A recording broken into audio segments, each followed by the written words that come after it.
Hey guys, welcome to week 15 of fantasy football. For most of you, this means semifinals in your fantasy leagues. Now, the most exciting story this week is obviously the return of Aaron Rodgers. But what's even more exciting for me is the possible revival of Jordy Nelson. I was someone who went hard after Jordy Nelson in all my redraft leagues this year, but once Aaron Rodgers went down, Jordy Nelson became irrelevant. Let's look back, in case you forgot, let's look back at what Jordy Nelson accomplished in games with Aaron Rodgers in the beginning of the season. Aaron Rodgers had 5 complete games. In those 5 complete games, Jordy Nelson had 4 complete games. And in those 4 games, Jordy Nelson scored 20.9, 23.2, 23.5, and 10.4 fantasy points in PPR formats.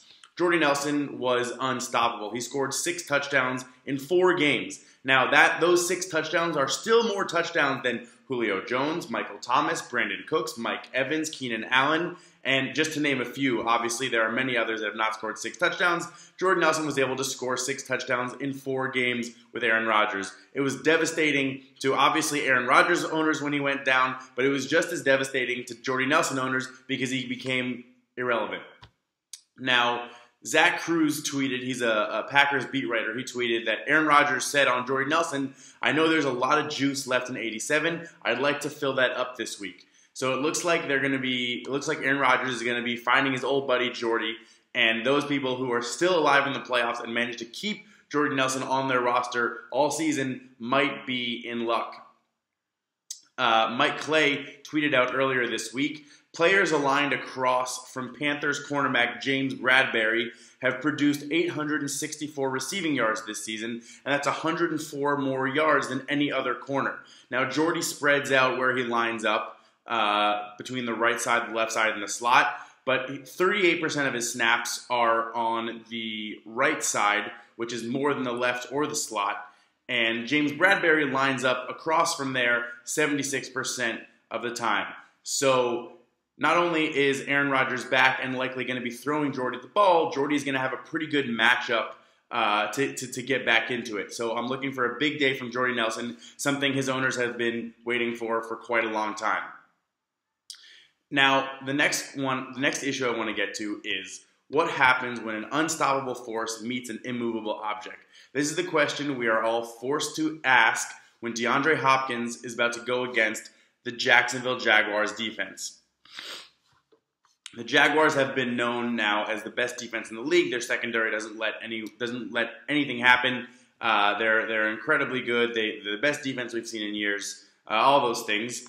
But let's look at DeAndre Hopkins. If Antonio Brown didn't exist, we would be gushing over what DeAndre Hopkins is doing this year. He's second in targets, second in receptions, second in yards, and first in touchdowns. Obviously, Antonio Brown is first in all those things that he's second in, but DeAndre Hopkins is having an incredible season, and he's doing it, again, behind the arm of 3 different quarterbacks. Obviously, he had Watson to start off, then Tom Savage came in, and DeAndre Hopkins did not lose a step, as I mentioned last week. And now he's going to have TJ Yates because Tom Savage got injured last week.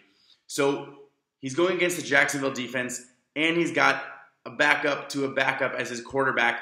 That leads me to think that Jacksonville might have the advantage here. But you never know with DeAndre Hopkins. Last time he went up against a premier cornerback a couple weeks ago against Patrick Peterson, he managed to rip off 65 yards and a touchdown, beating Patrick Peterson. But the Jaguars' whole defensive unit is a lot stronger than the Cardinals minus Peterson.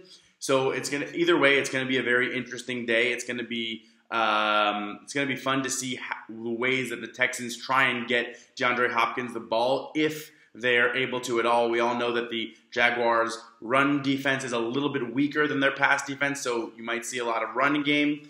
But when you have a weapon like DeAndre Hopkins, you're going to try and use him. So look for the Texans to try and use him. But after an incredible week against the 49ers that had Nuke owners everywhere excited in the first round of the playoffs, they might have a opposite reaction to Nuke's second week of the playoffs against the Jaguars defense. The third thing I want to talk about is the Chargers defense. We always talk about the Jacksonville defense as the best defense in the league, but the Chargers are not far behind, if behind at all. Casey Hayward is ranked first on Pro Football Focus, grading out at 97. Trevor Williams is ranked 7th at 89.5. And Desmond King, their slot corner, rounds out the top 10 with an 87.8 Pro Football Focus grade. So they have three, according to Pro Football Focus, they have three top 10 corners. Now, this secondary has not allowed an 100-plus yard receiver the entire season. They let up the third fewest passing yards per game, and they've given up the fourth fewest passing touchdowns, tied with Baltimore for the fourth fewest passing touchdowns they've given up per game. They've also given up the third fewest fantasy points to quarterbacks and the seventh fewest fantasy points to wide receivers.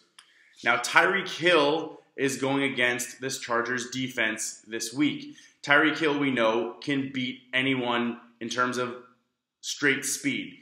If he gets behind the defense, that's a touchdown. That's what we've seen him do. There have been broken plays, and there have been broken coverages, and there have been plays where he just beats everyone with his speed. The question is, will he be able to do that against the Chargers secondary that has not given up many big plays? In fact, they've given up the third fewest big plays through the air, which is plays of 20-plus yards, and they've only given up 2 total 40-plus yard pass plays all season. So it's going to be a big test for Tyreek Hill. Aside from burning the Jets for 185 yards and 2 touchdowns, his previous 3 games, excluding the Jets game, he's had only 184 yards on 18 catches, which is averaging just over 10 yards per reception, which is really not that great. So if he's able to get behind the Chargers defense, that's fine. He'll get a 60-yard touchdown, and that's all you really need out of him. But again, the Chargers have not given that up a lot this season, and that's really all you're betting on with Tyreek Hill is that big play. If there's no big play, he's going to have 7 catches for 60 yards, and you know that is what it is.